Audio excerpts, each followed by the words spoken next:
Hello and welcome to the Real Men of Real Estate radio show. I'm your host, Patrick Franz, the Note Mentor. And when you tune into my show, you'll learn how to build passive monthly cash flow and create true financial freedom by investing in mortgage notes. You'll learn how to collect cash flow from real estate without owning the real estate. I mean, who really wants to deal with tenants, toilets, termites, or any of the other troubles associated with being a landlord?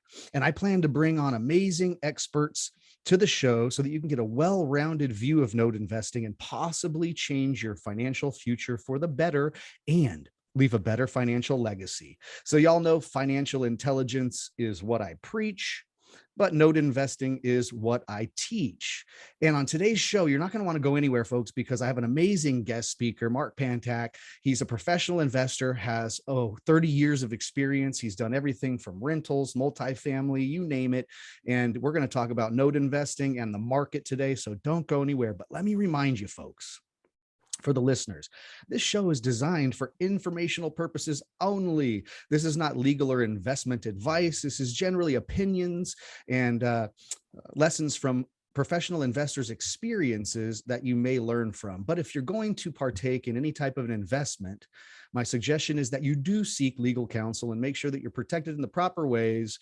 And I wish you good luck in your investing. But folks, you know, we're talking about note investing on my radio show, and it is being the bank. People are hearing that statement more and more.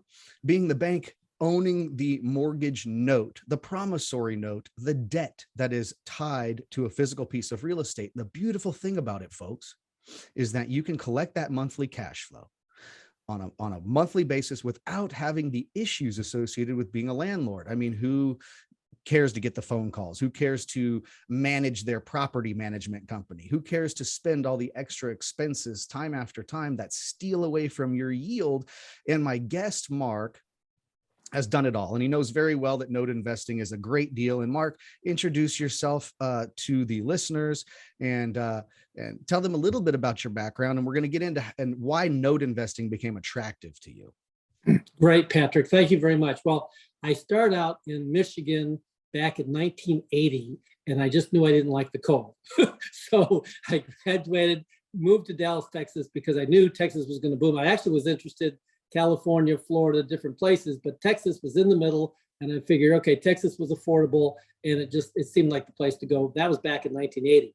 I got involved, like many people, didn't know what I was doing. Somebody at the local real estate investment association said, "Oh, you should do multifamily." Really? Okay, sounds good. So they got me into a fourplex in the hood that I had hair when I started. And I could tell horror stories about what not to do. And so basically I learned basic Spanish, la renta, and then mañana, and then cerveza, and how they all connected together when I had difficulty collecting that rent by the week. So I started out doing everything wrong. And so it's easier to do things wrong than it is to do right. And that's why education is so important, basic education, and most importantly, building relationships with people like Patrick, with Desi, with people who are in the business, have experience, and that you can develop these relationships with. So that's the biggest thing I learned early on, is the importance of basic education, networking, and building these relationships. And the note business, more than anything, is key. And of the areas, houses, notes, apartments, I like notes the best because I can apply my creativity. There's things I can do where I can buy a non-performing note, like get it re-performing, dramatically increasing my yield.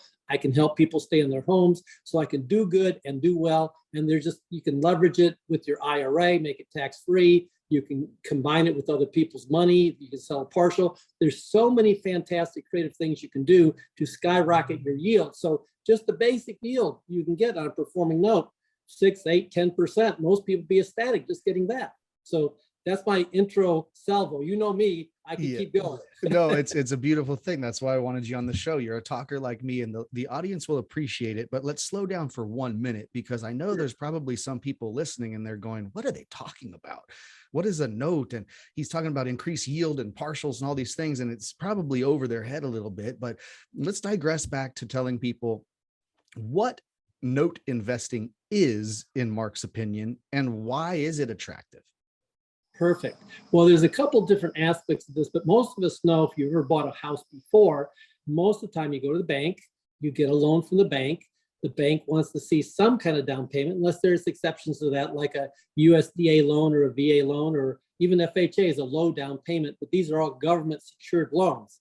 There's other loans, more conventional loans that you can get that are like 20% down, might be 10, 15% down, but there's typically some kind of skin in the game that's for owner occupants. And the more it's an investor loan, the more there's a down payment required. That being said, there's a party who is receiving those monthly payments. Now, what most people, they're used to being the person paying on that money, not receiving that money. And it's like a light bulb moment. You mean I could be the person receiving that monthly payment, mailbox money every month? Yeah. How do I get in on that?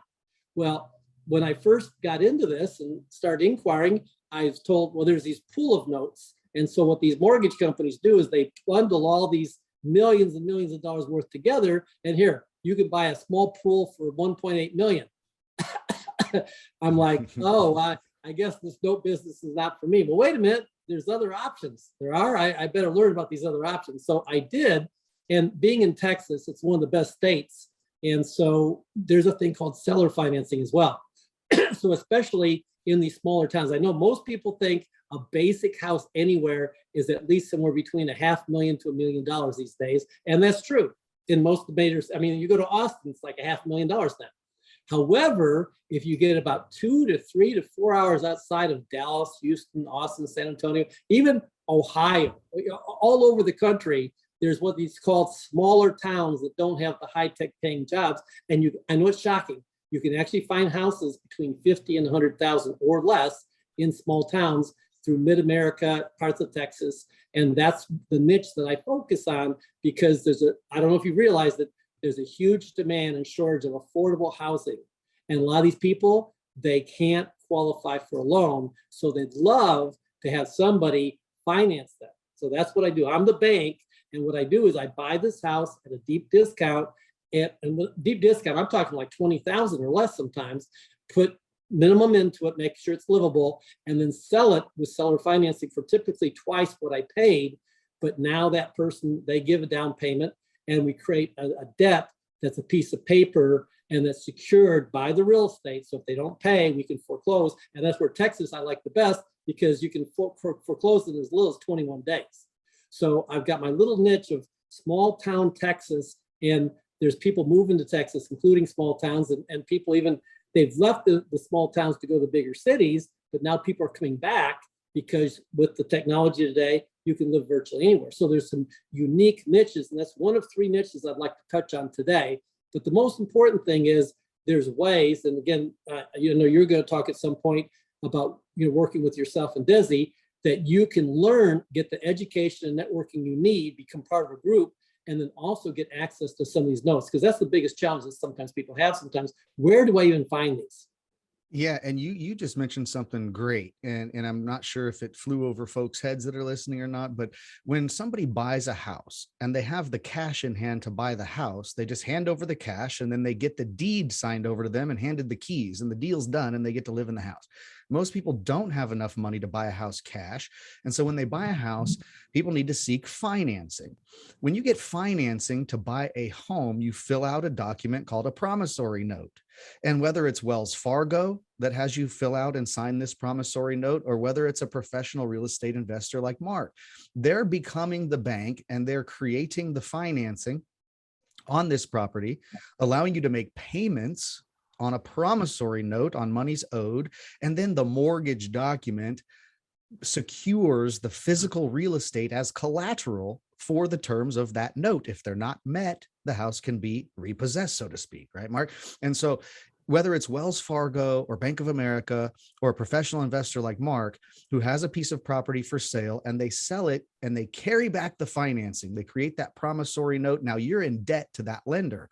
Now, when we talk about mortgage note investing, there's an opportunity for anybody out there where you can go and buy one of these existing mortgage notes and take the place of the bank. But it sounds odd to people, Mark, because I've heard a lot of people say, well, it's so confusing because, of course, everybody's used to making their mortgage payment to a financial institution, a commercial institution like Wells Fargo or a big bank. And that makes sense to write your mortgage payment check out every month to Wells Fargo. People understand that. But it would blows people's minds that they would ever write a mortgage check to pay their mortgage payment every month to a guy named Mark. Can you clarify that for a moment? I'm so glad you brought that up. It's so great that you're slowing down so that people can follow along. And this is going to be recorded, by the way, and people can go ahead and listen to it online, which might be helpful as well as making sure you reach out to Patrick or myself and get more information. But that being said, the thing to understand is there's a whole industry called servicers. And so even an individual like myself, whether it's a bank, financial institution, or myself, I really don't want to be involved in the minutia of the collection. So there's a third party company and you actually make your payment to them. It goes to them. They collect it. They make sure that the taxes and insurance are quantified, because there's a thing called escrow account so that these things are addressed. But there's a whole system to make it simple where all you do is you hire these people. I mean, it could be $25, $35, $50 a month, very nominal. Oftentimes the borrower might pay that or we might split it. But the point being is there's systems in place that these big financial institutions have and that the small mom and pop individual can also apply. And so you automate the business. That way you don't have to be the bookkeeper. Now, some people prefer to do it that way and they've got hundreds of notes, but that's their choice. I prefer to have everything done through a third party. Then that way, if there's any question, they've got the amortization table, they got the documentation, they help with taxes and filing. There's just some details. I don't want to deal with that. I want to deal with finding the note, investing in the note, and putting that in place and then buying the next one. And that's the focus I want to have, is the networking and building relationships to find the next note to buy that. Then most of my time and energy is the due diligence. Yes, Patrick. So I would say, folks, I hope that clarifies for you. It's just like if you owned a rental property and you put a property manager in place between you and the renter. Well, no one sends their mortgage payment. No one sends their mortgage payment to Patrick or Mark. That would be odd. We put a licensed loan servicing company in place, and that licensed loan servicing company is who's going to communicate with the borrower, and that's who the borrower sends their mortgage payments to. And so I hope we clarified that one. And there's going to be more to come, folks. We're going to take our first quick commercial break here. Don't go anywhere. This is the Real Men of Real Estate radio show on KCAA. We'll be right back with professional investor Mark Pantak. Don't go anywhere.